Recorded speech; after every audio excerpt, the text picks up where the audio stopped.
Welcome friends. 10ஆம் தேதிக்கான Kerala letter guessing பார்த்துருவோம். நேற்றுக்கான result பார்த்திங்கன்னா டபுள்ஸில் இருக்குது. ஸோ இன்றைக்கி வந்துட்டு கொஞ்சம் மினிமமாகவே கெஸ் பண்ணுங்கள், அதிகமாக போட்டு கெஸ்ஸிங் எடுத்துக்க வேணாம். இன்றைக்கான கெஸ்ஸிங்கை பார்த்துடலாம் வாங்க. இன்றைக்கான ஆல்போர்ட் நம்பர் 98. ஸோ இதுதான் ஸ்ட்ராங்கான நம்பர். இன்றைக்கான கெஸ்ஸிங் இதுக்கான 3 டிஜிட் என்னங்கிறத பார்த்துருவோம். அதுக்கு முன்னாடி புக்கிங்க்கு கேஎல்என் டிஆர் ரெண்டுமே எடுத்துகிட்ருக்காரு நம்ம சப்ஸ்கிரைபர் ஒருத்தர். விருப்பம் இருக்கவங்க வாட்ஸ்அப் மூலமாக கான்டாக்ட் பண்ணிக்கோங்க நண்பர்களே. இந்த ஆல்போர்டுக்கான 3 டிஜிட் கெஸ்ஸிங் பார்த்திங்கன்னா 918.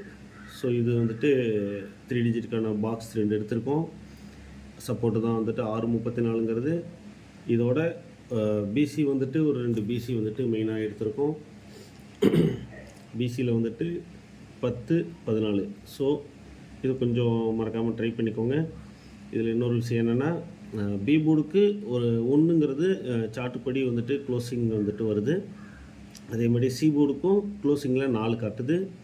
ஸோ பிசியில் 14ங்கிறது ஒரு ஸ்ட்ராங்கான நம்பராகவும், அதே சமயத்தில் பி போர்டில் 1, சி போர்டில் 4ங்கிறது இண்டிவிஜுவல் போர்டுக்கும் ஸ்ட்ராங்காக இருக்குது. உங்களுக்கு வேறு ஏதாவது நம்பர் கணக்கில் வந்துச்சு அப்படின்னு சொன்னாலும் அதை நீங்கள் மேட்ச் பண்ணிக்கலாம் நண்பர்களே. மறக்காமல் இதை ஒரு பிசி மட்டும் ட்ரை பண்ணிடுங்க. சப்போர்ட்டுக்கான ஆல்போர்டு ஏபிபிசி ஏசிக்கு இந்த 2 பேரை வந்துட்டு குரூப்பாக எடுத்திருக்கு. ஸோ 20ஓட குரூப் தான் இன்றைக்கான ஆல்போர்டுக்கு சப்போர்ட் நம்பர். வீடியோ மறக்காமல் ஒரு லைக் பண்ணி ஷேர் பண்ணுங்கள், சப்போர்ட் பண்ணுங்கள். அடுத்த வீடியோவில் சந்திக்கலாம் நண்பர்களே. நன்றி, வணக்கம்.